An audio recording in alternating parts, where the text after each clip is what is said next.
लेखक पंडित श्री राम शर्मा आचार्य जी की वाणी। साकार और निराकार ध्यान।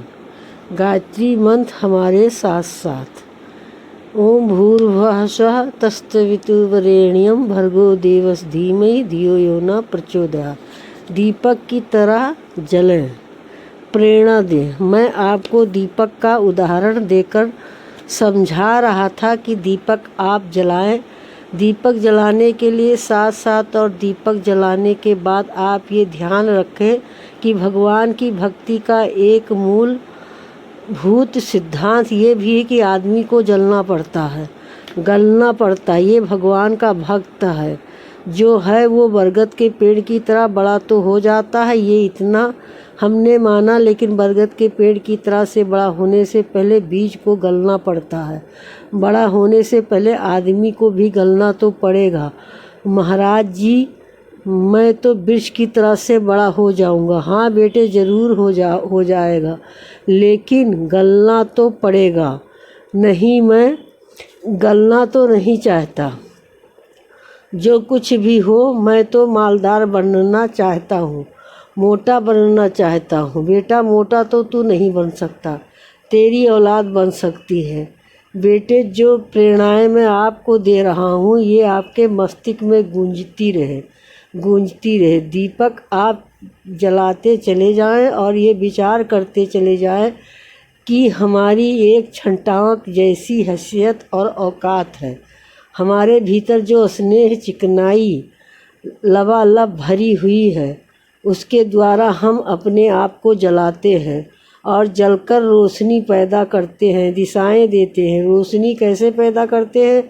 जैसे प्रकाश स्तंभ बीच समुद्र में जलते रहते हैं और जल करके निकलने वाले राहगीरों को, चलने वाली नावों को रास्ता बताते रहते हैं। आप उधर से मत जाइए, इधर से जाइए। स्वयं रात में प्रकाश स्तंभ लाइट हाउस चलते रहते हैं, सितारे ऊपर रात में जलते रहते हैं और हम निकलने वालों को रास्ता बताते रहते हैं। आप इधर से चले आइए, आप उधर से चले जाइए। सितारे जी, आपको क्या फ़ायदा है? हमको ये फ़ायदा है कि आपको ठोकर नहीं लगे, आप अपने रास्ते पर चले जाएं। इसलिए हम रात भर जलते रहे हैं। कौन जलता रहता है? सितारे जलते रहते हैं और छोटे बच्चे उनको दुआएं देते रहते हैं। Thank you twinkle little star, how I under heart you यार। आसमान पर चमकने वाले सितारे, चमको चमको, तुम ऊपर चमकते रहो। तुम्हारी तरह हमें भी रास्ता मिलता रहे। आप पहले आसमान के सितारों को तरह जलो। गांधी जी ने जब ये राजा हरिश्चंद्र का ड्रामा देखा तो ये निश्चय किया कि हम भी इनके तरीके से सत पर चलेंगे, हम भी ऐसी शानदार ज़िंदगी जिएंगे। बेटा, दीपक जलाने से मतलब ये है कि हम जले और दूसरे को भी जलने के लिए प्रोत्साहित करें। हम अपनी ज़िंदगी में रोशनी पैदा करें, शानदार ज़िंदगी ही जिए और उतनी रोशनी दूर को भी दें।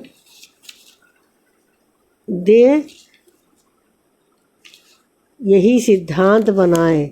ये भाव दीपक जलाते समय होने चाहिए। नहीं साहब, दीपक जलाने से भगवान जी प्रसन्न हो जाते हैं।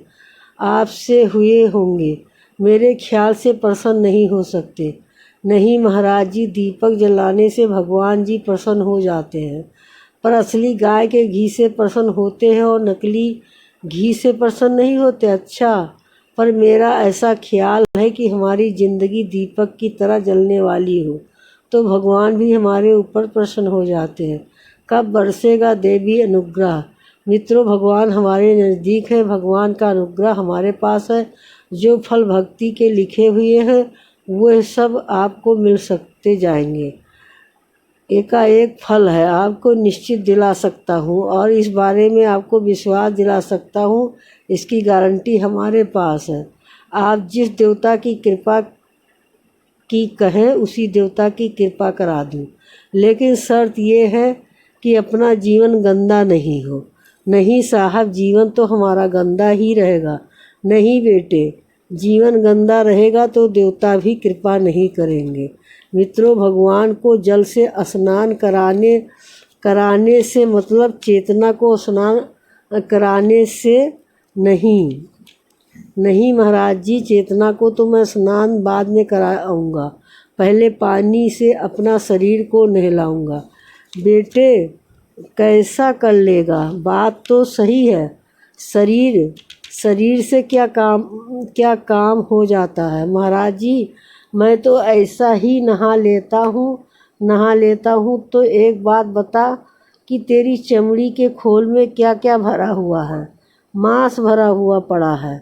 अच्छा, तो तू ये बता कि पूजा की कोठरी में मांस तो नहीं ले जाता? नहीं महाराज जी, पूजा की कोठरी में मांस तो नहीं ले जाता और हड्डी भी नहीं ले जाता। मुँह से जब भजन करता है तो पहले कुल्ला कर लेता है ना? हाँ महाराज जी, कुल्ला कर लेता हूँ। मुँह में गंदी चीज़ें तो नहीं रखता? नहीं महाराज जी, नहीं रखता। ऐसा तो नहीं होता कि तेरे मुँह में मांस वास भरा रहता हो और तू जप करता रहता हो?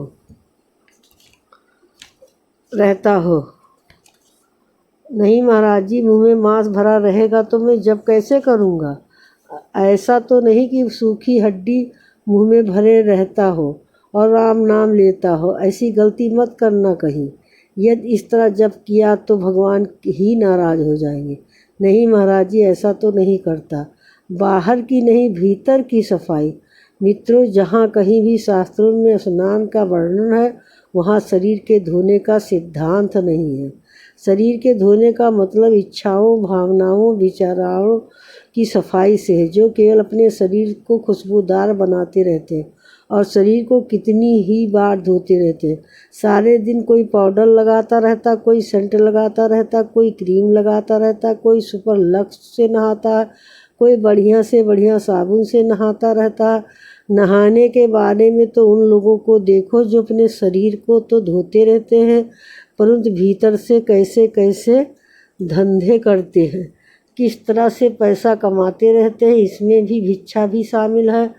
बेटे, अगर हम भीतर की भी सफाई रोज करें तो भगवान भी प्रसन्न होगा और अपना आपा भी। शरीर कम धोया कोई बात नहीं। बेटा, तू समझाता क्यों नहीं? स्नान करना इस सिद्धांत ही हमारा मन और हमारी चेतना का परिष्कार होना चाहिए। देव पूजन से भी हमारा मतलब यही है। मित्रों, जप करने से क्या मतलब? जप करने से हमारा मतलब देव पूजन से है। इसमें देव पूजन के साथ आत्मशोधन की 2 क्रियाएं जुड़ी हुई हैं। ये दूसरा वाला चरण है जप का और तीसरा वाला चरण है ध्यान का।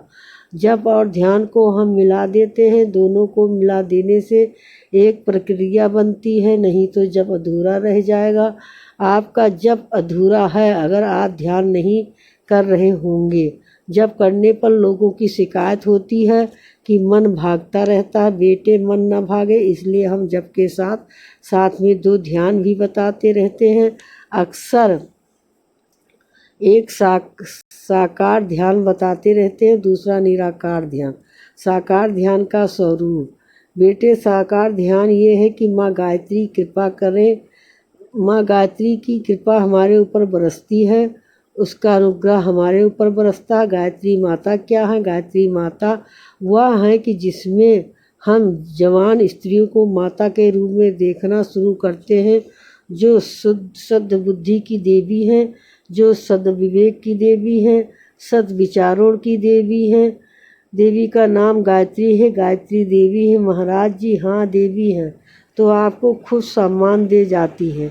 हाँ बेटे, पहले देवी कभी कभी आती थी, पर अब हमें ये ख्याल आया कि देवी भी हैं भी कि नहीं, सो हमने अपने गुरु का ध्यान शुरू कर दिया है।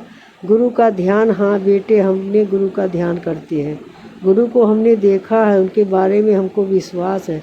गायत्री माता के बारे में तो हमको ये विश्वास हो गया है कि जो शक्ल हमने बना रखी है, ये शक्ल हमारी कल्पित है, ये कल्पना है। हाँ, ये कल्पना है सिद्धांतों की, आदर्शों की। ये आदर्श कौन सा आदर्श? जिसमें हम जवान औरतों को जिस भावना और उसे दृष्टि से देखते हैं, वो हम माँ की तरह से देखते हैं। वो भावना का नाम ही गायत्री है। मित्रों, कोई जवान औरत हमको दिखाई पड़े और आँखों में भाव आए कि ये हमारी माँ है, तो समझिए कि आपको गायत्री आ गई। जैसे शिवाजी की आंखों में एक जवान मुसलमान महिला को देखकर ये भाव आया कि काश ये हमारी माँ होती तो अच्छा होता। अर्जुन भी एक बार देवलोक में गए। देवलोक में अर्जुन को क्या क्या उपहार मिलने चाहिए, इसकी परीक्षा लेने के लिए उन्होंने क्या किया। उन्होंने ये किया कि उपहार पीछे देंगे, पहले देखेंगे कि ये इस लायक भी है या नहीं। उन्होंने स्वर्ग की सबसे सुंदर एक महिला उर्वशी को उसके पास भेजा। उर्वशी जब उसके पास गई तो ये कहने लगी, अर्जुन, देवताओं ने हमको तुम्हारे पास भेजा है। हम तुमसे प्रार्थना करने और ये कहने आई हूँ कि तुम्हारे जैसा बच्चा हमको चाहिए। वो समझ गया इसका मतलब क्या है। अर्जुन ने कहा, अच्छा, आपको मेरे जैसा बच्चा चाहिए, पर आप जिस तरीके से चाहते उस तरीके से बच्चा ना हुआ कन्या हो जाए तब, और फिर मेरे जैसा ना होकर पंगु हो जाए, काना हो जाए तब। आप मेरे जैसा ही चाहती ही ना, तो मैं एक ही हूँ। भगवान ने जितने भी जानवर बनाए हैं सब एक ही बनाए हैं, दूसरा नहीं बनाया। एक पेड़ भी एक जैसा ही बनाया, दूसरा वैसा पेड़ ही नहीं बनाया। एक पत्ता किसी पेड़ का जैसा है, दूसरा वैसा पत्ता दुनिया में नहीं बनाया। वह हर चीज़ अलग बनाता है, दूसरी तो बनाता ही नहीं है। मैं जैसा भी बनाया गया हूँ मैं तो एक ही हूँ, दूसरा तो भगवान बनाने वाला ही नहीं है। इसलिए मेरे जैसा तो मैं एक ही हूँ और आपकी प्रार्थना मैं स्वीकार करता हूँ, आपके आदेश को मानता हूँ। अतः आज से मैं आपका बेटा होता हूँ। अच्छा, आइए माता जी, ये टीका मस्तक पर लगाइए और फिर आज से मैं आपका बेटा हूँ और आप हमारी माँ हैं। सिद्धांत जीवन में उतरे। ये क्या बेटे, यह एक बुद्धि है, एक विचारणा है, एक संकल्प है, एक सिद्धांत है। अगर ये सिद्धांत हमारे और आपके मन में आए तो आप गायत्री से निश्चित रूप से उपासक हैं। हमने इसके शिक्षण के लिए कलेवर बनाकर रखा है। हंस जिस पर गायत्री सवार रहती हैं, गायत्री हर एक पर सवार नहीं होती। क्यों महाराज जी, हमारे यहाँ तो वो है भैंसा, उस पर बैठा लाए तो आ जाएंगी? नहीं बेटे, उस पर नहीं आएंगी। तो महाराज जी, हमारे पास घोड़ा है, घोड़े पे ले आइए। नहीं बेटे, घोड़े पर नहीं आएंगी। तो महाराज जी, हम गायत्री माता को बुलाने के लिए रिक्शा लेकर जाएं, चले जाएं?